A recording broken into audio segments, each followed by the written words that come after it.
How trains climbed 1,000 feet in a single mile. In 1880, a Michigan lumberman watched a crew of horses drag timber down a mountainside. One horse slipped on wet clay, broke its leg, and had to be shot right there on the skid road. The logs it had been hauling rolled backward and crushed a 16-year-old skid greaser named Thomas Bent. Nobody recorded his last words.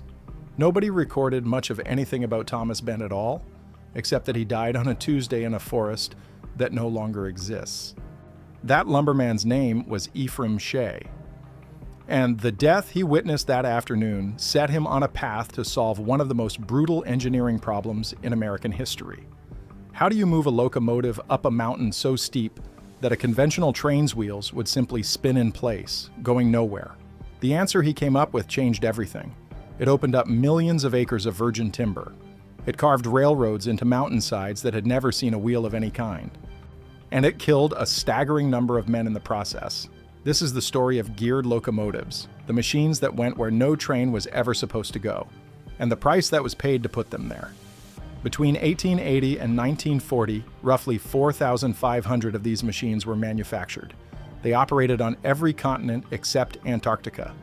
They hauled timber out of the Appalachians, coal out of the Rockies, sugarcane in the Philippines, and copper ore in South America.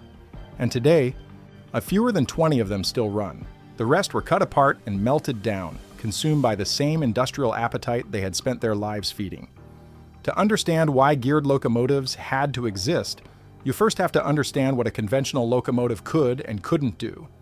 By the 1870s, American railroads had become the circulatory system of the nation.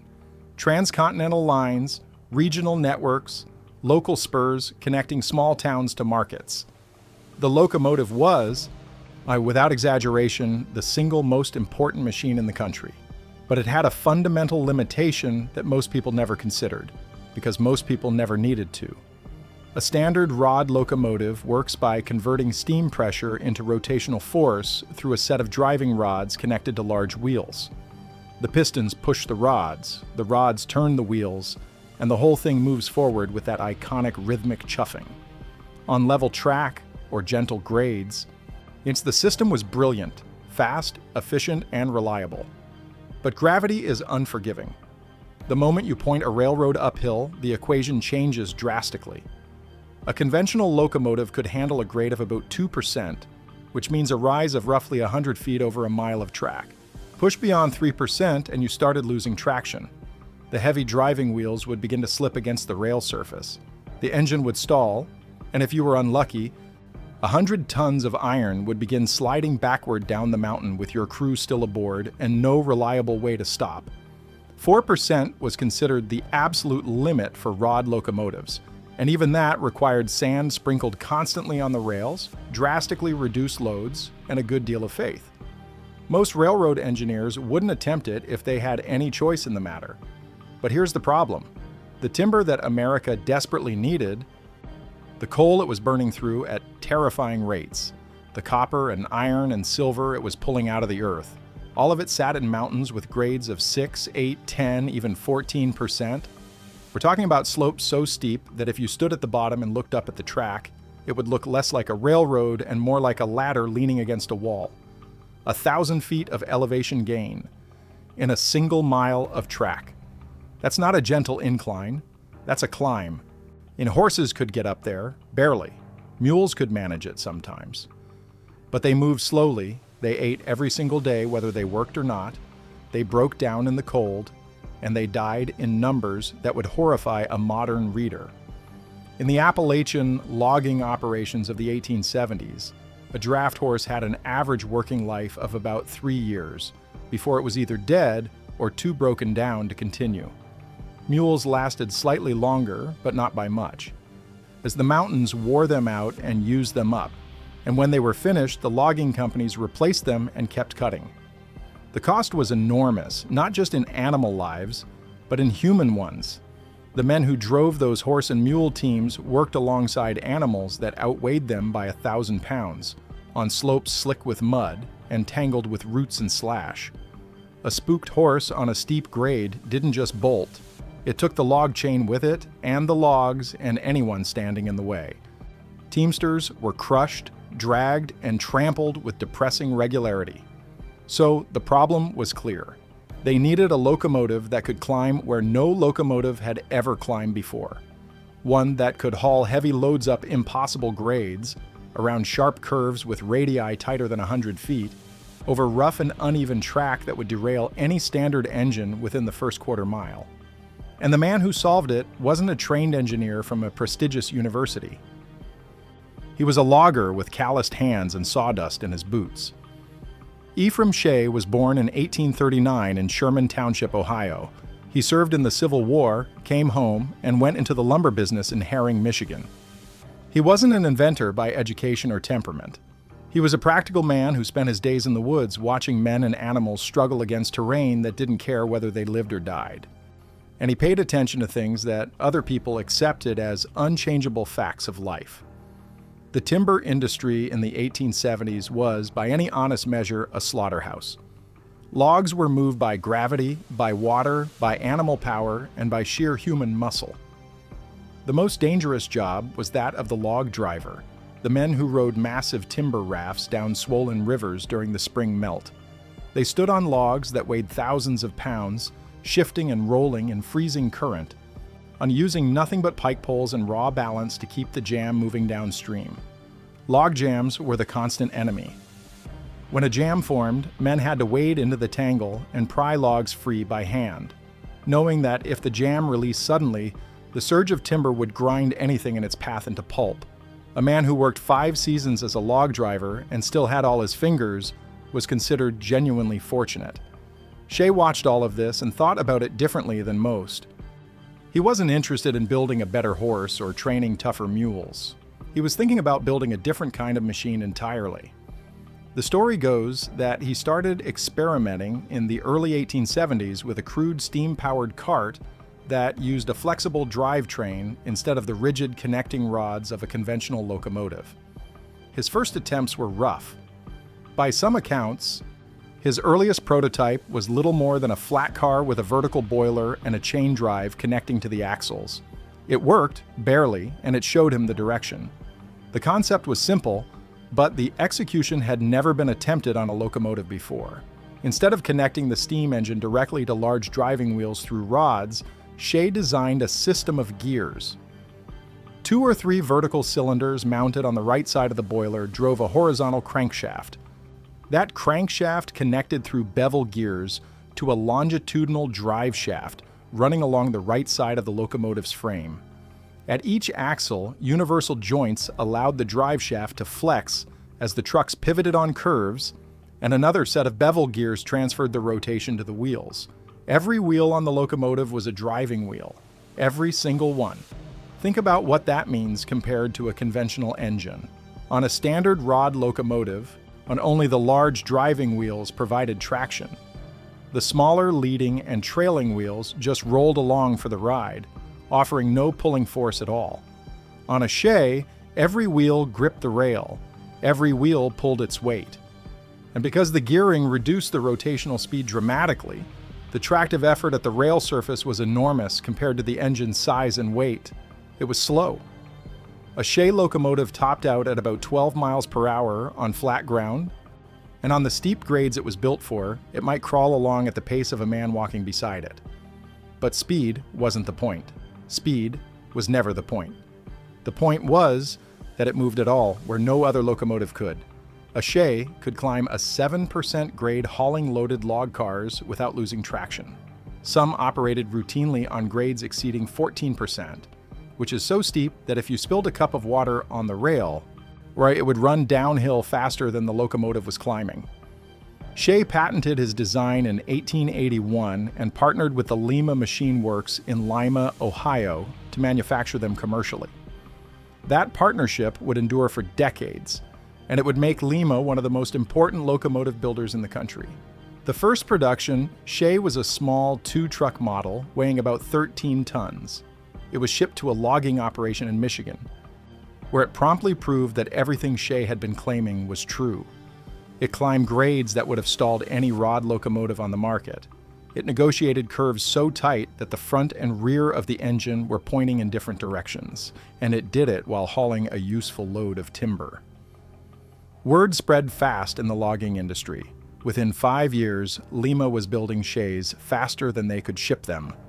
They eventually manufactured nearly 3,000 Shay locomotives in sizes ranging from compact 6-ton machines for narrow-gauge mining tramways to massive 150-ton Pacific Coast giants that stood as tall as a 2-story building and could haul trainloads of old-growth Douglas fir down from elevations where the air itself was thin.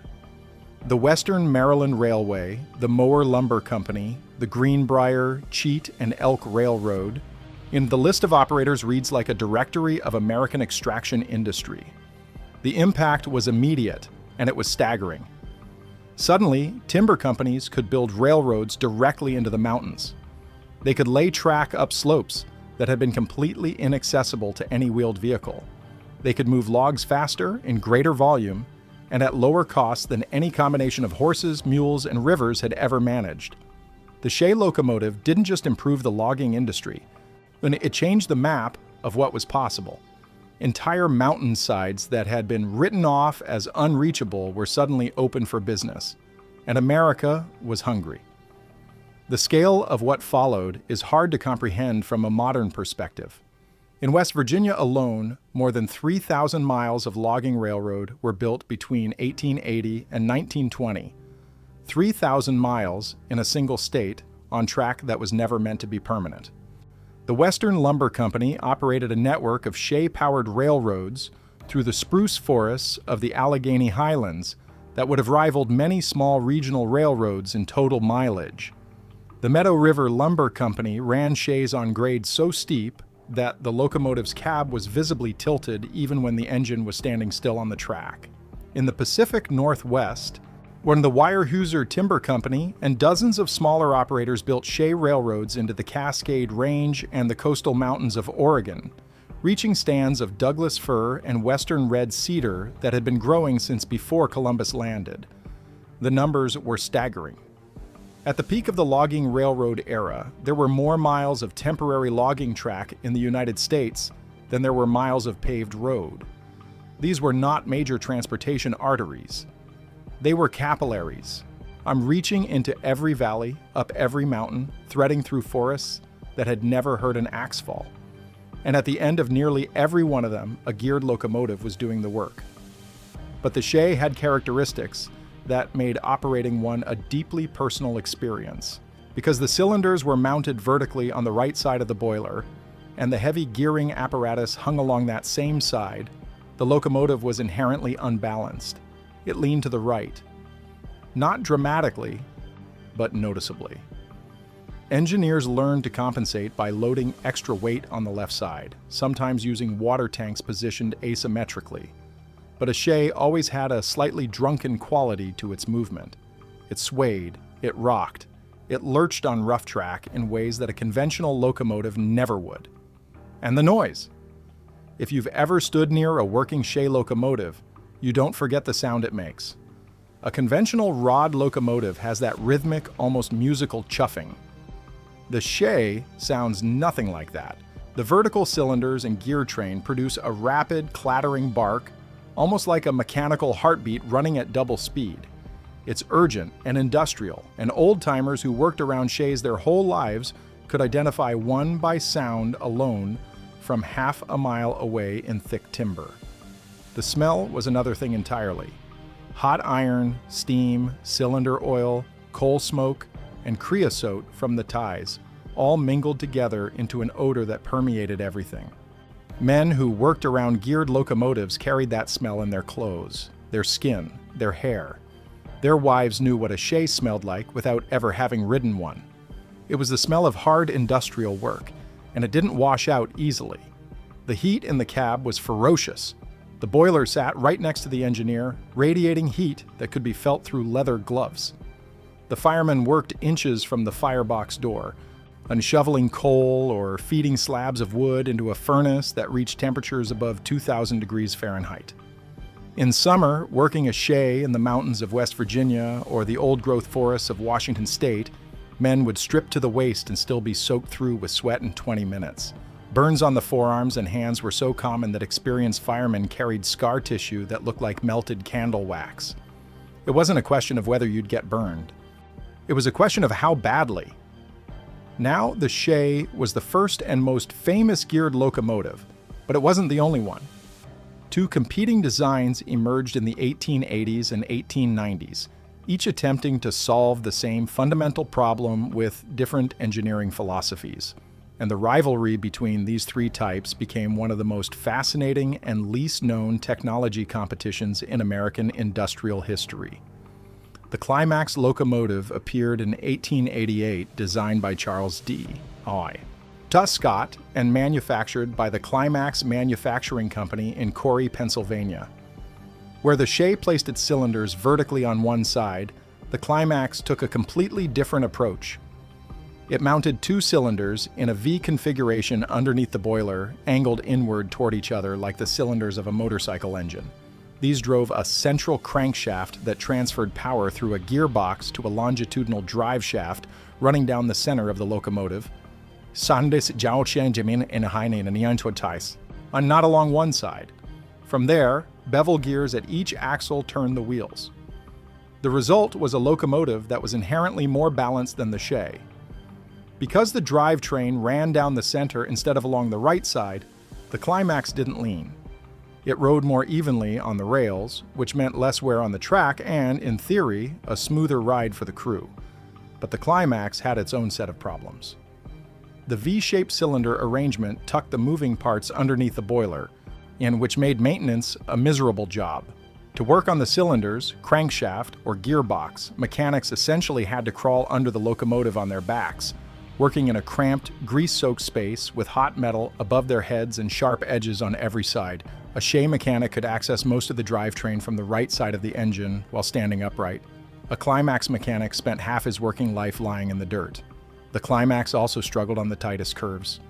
The central driveshaft arrangement didn't accommodate sharp turns as gracefully as the Shay's side-mounted system, and on the brutally tight curves of mountain logging railroads, where switchbacks might have radii tighter than 100 feet, the Climax would grind and bind in ways that shortened its mechanical life and made engineers nervous.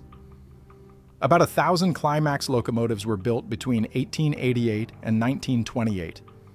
They found loyal customers, particularly in the anthracite coal regions of Pennsylvania and the bituminous fields of West Virginia, where the grades were severe, but the curves were somewhat less extreme than in the western timber country. The third contender arrived in 1892 when Charles Heisler patented his own geared design. Built by the Stearns Manufacturing Company in Erie, Pennsylvania, later reorganized as the Heisler Locomotive Works, this machine took yet another engineering path. Like the Climax, it used two cylinders arranged in a V shape, but instead of burying them under the boiler, Heisler mounted them higher on either side of the boiler at roughly a 45-degree angle. These drove a central crankshaft running beneath the boiler, connected to a longitudinal drive shaft that powered the inner axle of each truck through bevel gears. The outer axles were then connected to the inner ones by conventional side rods, similar to those on a standard locomotive. What this meant in practice was that the Heisler was the fastest of the three geared types. It could manage about 18 miles per hour on favorable track, compared to the Shay's 12 and the Climax roughly similar speed. That extra velocity made the Heisler popular on railroads where the runs were longer and transit time actually mattered. It also handled curves better than the Climax, though not quite as nimbly as the supremely flexible Shay. And only about 625 Heislers were ever built, making them the rarest of the three. But they earned a devoted following, particularly among operators in the Pacific Northwest, where logging runs could stretch for miles through tall timber country, and the ability to move at something faster than walking pace was genuinely valuable. The men who operated these three types of geared locomotives developed loyalties that would put modern sports rivalries to shame. A Shay man would tell you with absolute conviction that the Climax was an unbalanced pile of junk that no sane engineer would trust on a real mountain grade. A climax man would fire back that the Shay was a lopsided antique that shook itself loose on every curve. And a Heisler man would buy both of them a drink and quietly point out that his engine could run circles around either one. These arguments played out in railroad shops, logging camps, and saloons across the timber country for 4 decades, and the old-timers who are still alive to tell the stories haven't changed their minds. But regardless of which design they swore by, the men who ran geared locomotives shared a common daily reality that set them apart from every other railroad worker in the country. They operated machines in conditions that would have been considered criminal negligence on any standard railroad. The track they ran on was temporary by design and neglect. Logging railroads were built to reach timber, and once the timber was cut, the rails were pulled up and relayed somewhere else. This meant the roadbed was rough, poorly drained, inadequately ballasted with whatever gravel or crushed rock was nearest at hand, and often laid directly on bare earth or across log cribbing that rotted and shifted with every season. Rails that had been spiked down to gauge in April might be 3 inches out of alignment by October. Curves were rarely banked. Bridges were constructed from the same timber that the railroad existed to harvest, which meant they were simultaneously load-bearing structures and consumable materials. Running a geared locomotive over this kind of track required a type of courage that doesn't have a good name. The engineer had to feel the machine constantly, reading vibrations through the soles of his boots and the palms of his hands on the throttle. He listened for the subtle change in wheel noise that meant a rail joint was opening up, or the hollow tone under the drivers that told him a bridge timber was rotting out beneath him. He had to know intuitively when to give the engine more steam and when to ease off, when to trust the track ahead, and when to assume it was trying to kill him. Because on any given day, it might be. Derailments were not emergencies on logging railroads. They were Tuesday. On many operations, a locomotive or car left the rails at least once a week, sometimes daily. Not always the catastrophic train in the ravine kind, though those happened with sickening frequency. The routine kind, where an engine or a loaded car simply wandered off the shifting, undependable track and settled into the mud or tipped against a stump. On a mainline railroad, a derailment meant calling the wrecking crew and shutting down the line for hours. On a logging railroad, the crew would cut a couple of trees, fashion makeshift ramps and levers from whatever was at hand, and muscle the iron back onto the rails by brute force. Then they'd fire up the boiler and keep going. Old railroaders on these lines describe minor derailments the way a farmer describes a flat tire on a tractor. Part of the job. The real terror came from the grades. When you're operating a locomotive on a slope, where a loaded train weighing 100 tons or more wants desperately to roll downhill under the unrelenting pull of gravity, every second is a negotiation with physics that you cannot afford to lose. Boiler pressure had to be maintained precisely. Too little steam and you stalled on the grade, which meant the whole train could begin sliding backward, accelerating with every foot, with no guarantee the brakes would hold. Too much steam, too quickly, and you risked overdriving the wheels, breaking traction on the rail, which led to the same catastrophic result. Going uphill was what geared locomotives were built for. Coming back down was what killed people. A loaded train descending a steep mountain grade on temporary track was one of the most dangerous regular activities in American industry. Early geared locomotives relied on handbrakes that required a brakeman to physically ride on top of the cars, running from one to the next, spinning individual brake wheels to apply friction to each car's wheels. Picture that for a moment. A man standing on top of a loaded log car, each log weighing several tons, balancing on a narrow running board, while the whole train accelerates down a grade steep enough to make your ears pop. He's turning a brake wheel with both hands, which means he has nothing to hold on to if the car lurches. And if he's too slow getting the brakes set, if he stumbles, and if a coupling breaks and the cars separate, he's going under those wheels, and what comes out the other side won't be recognizable as a person. Runaway trains on logging railroads were not rare events. They happened regularly enough that experienced crews developed instincts for when a descent was going wrong. The sound changed. The rhythm of the wheels on the rail joints accelerated in a way that a veteran ear could detect before the speedometer, if there even was one, would show the change. The engineer's hand on the brake valve would tighten, and every man in the crew would glance toward the nearest spot where they could jump clear if it came to that. Some operations posted lookouts along the steepest grades, men whose only job was to watch for runaways and wave a red flag to warn anyone working on the track below. Some survived by jumping. Many did not jump in time, or jumped and hit a tree, or jumped and landed under the wheels of the car behind them. The logging railroads of the Pacific Northwest were particularly notorious for runaways because the timber was bigger, the trains were heavier, and the grades were often longer than their eastern counterparts.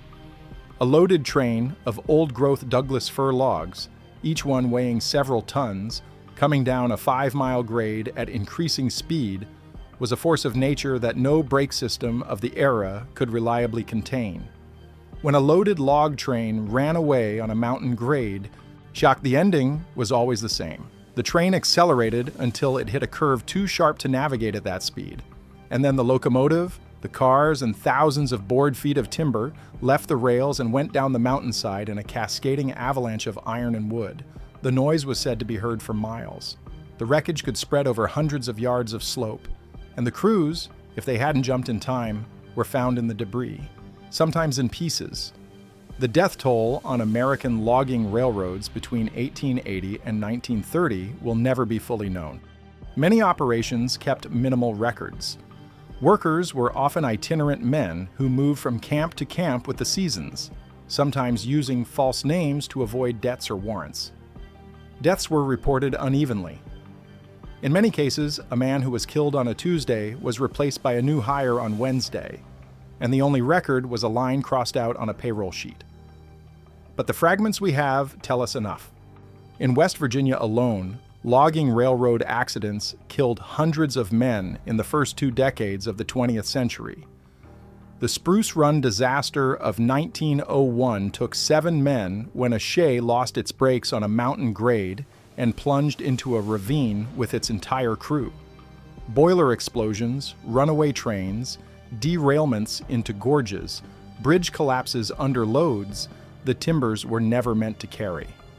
Each one a small, local catastrophe, barely noted beyond the county line, mourned by families who had no recourse and no compensation. The bitter irony is that the machines themselves were remarkably well-crafted. Lima's Shay locomotives were over-engineered for their intended service, with boilers rated well above normal working pressure and frames built to absorb punishment that would crack a lesser engine apart. The same was true of the better Climax and Heisler models. These weren't machines that failed because of shoddy manufacturing.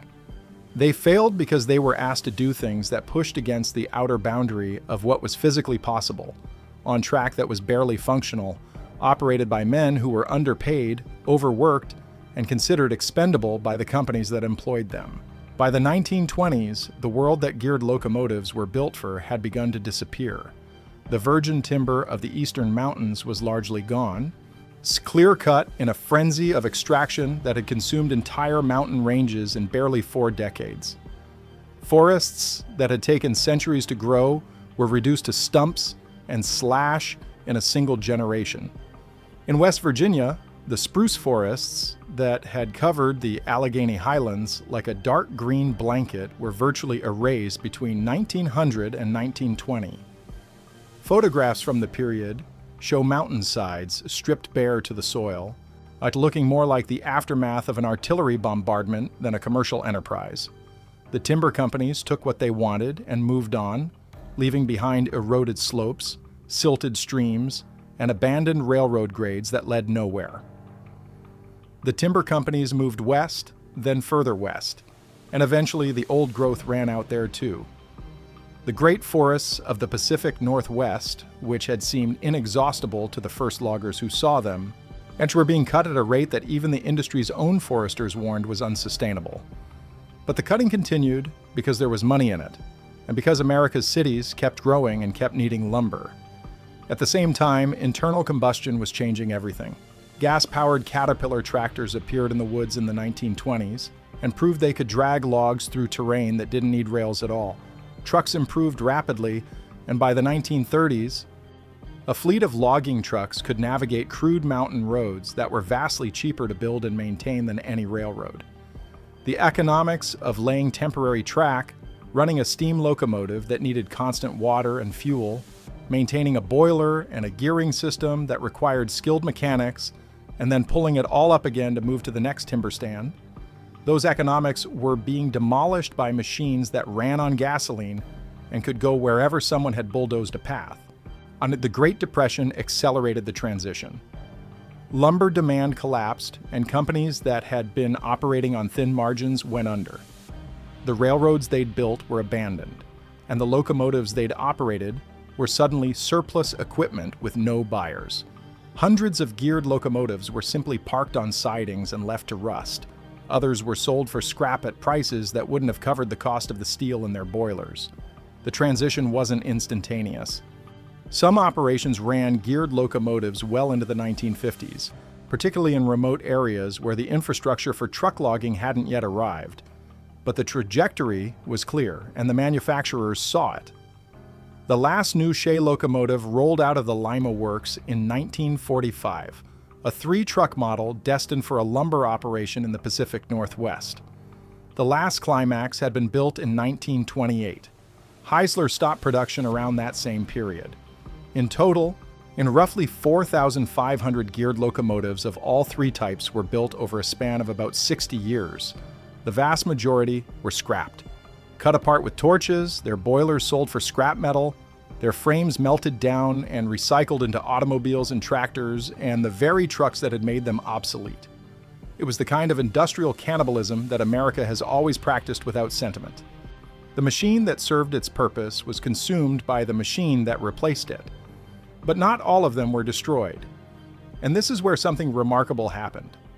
Scattered across the country, in small railroad museums and heritage operations and forgotten sidings, a handful of geared locomotives survived the scrapper's torch. Some were saved by preservationists who understood what they were looking at. Some were simply abandoned in such remote locations that nobody bothered to haul them out. A few were purchased by tourist railroads that recognized the public's fascination with steam power and mountain railroading. The Cass Scenic Railroad in Pocahontas County, West Virginia, operates several Shay and Heisler locomotives on the original logging railroad grades that were carved into Cheat Mountain over a century ago. Riding one of those trains today is net up the switchback grades to the summit of Bald Knob at just under 5,000 feet elevation is as close as any living person can get to experiencing what those logging railroad crews experienced every working day of their lives. The locomotive lurches and sways on track that hasn't gotten appreciably smoother with the passing decades. The gears clatter with that unmistakable Shay bark. The boiler radiates heat that you can feel from 20 feet away. And up close, it's like standing next to an open oven. As the train crawls upward, the grade steepening with every switchback, you can look out through the trees and see the valley floor dropping away below you. Hundreds of feet, then 1,000 feet, and something in your body begins to understand what those engineers understood in their bones. That the only thing between you and a very bad outcome is the grip of iron wheels on iron rail, and the skill and nerve of the man at the throttle. At Cass, the old company town still stands along the main road, weathered frame houses where the loggers and railroad crews lived with their families. The machine shop where Shay locomotives were torn down and rebuilt is still there, its walls blackened by 6 decades of forge smoke and coal dust. Walk inside and stand quietly, and you can almost hear the ring of hammers on heated iron, the hiss of steam lines, the shouted instructions between men who spent their working lives keeping these impossible machines running on mountains that never wanted them there. There are roughly 20 operational geared locomotives left in the entire world. 20 out of 4,500 built. Each one is a survivor, a monument to an era when the answer to an engineering problem wasn't to find an easier route or a different material, but to build a machine so mechanically stubborn, so overbuilt, and so fundamentally unwilling to surrender to gravity that it could drag a loaded train up a grade that the laws of physics seemed to forbid. The Shay, the Climax, the Heisler. 3 answers to the same impossible question. How do you climb a mountain on iron rails?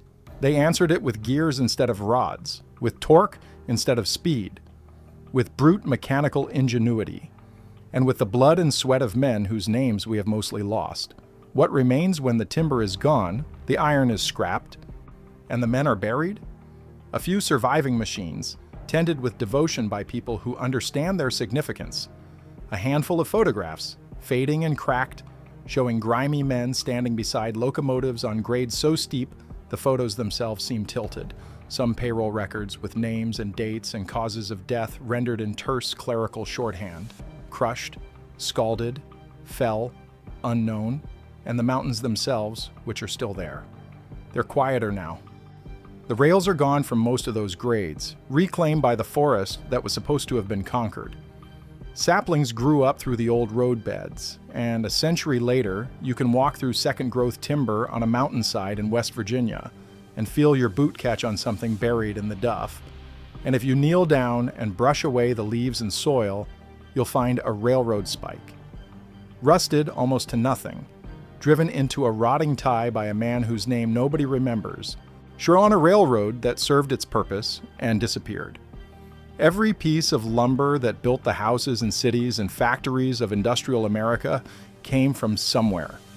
Much of it came down from mountains, on trains that had no business being there, operated by men who understood the danger and showed up anyway, because the pay was $3 a day and the alternative was worse. The next time you look at a piece of old-growth timber, or stand in a house built before 1940, or walk across a wooden floor that has that particular density and grain that only virgin forest produces, understand what was spent to get it to you. Somewhere on a mountain in West Virginia or Washington or Oregon, a machine that weighed 60 tons crawled up a grade that would make your knees buckle just to walk, hauling the raw material of the country you inherited. 1,000 feet of elevation gain in a single mile of track. Men did that every day. Not because it was safe, not because it was easy, but because the timber was up there and the nation needed it down here. And the geared locomotive, that strange, clattering, lopsided, magnificent piece of American engineering, was the only machine on Earth that could make the trip. That was the deal. The mountain had the timber. The country needed the timber. And between the two stood a boiler full of steam, a set of gears, and a man who knew that the mountain didn't care whether he came home that night. If you made it this far, you're the kind of viewer who actually wants to understand how this country was built. Not the sanitized version, but the real one, with iron and steam and human lives traded for progress. Hit subscribe, because next week I'm taking you inside one of the most dangerous industrial operations ever run in America. And the men who worked it are the reason you have electricity in your home right now. I'll see you in that one.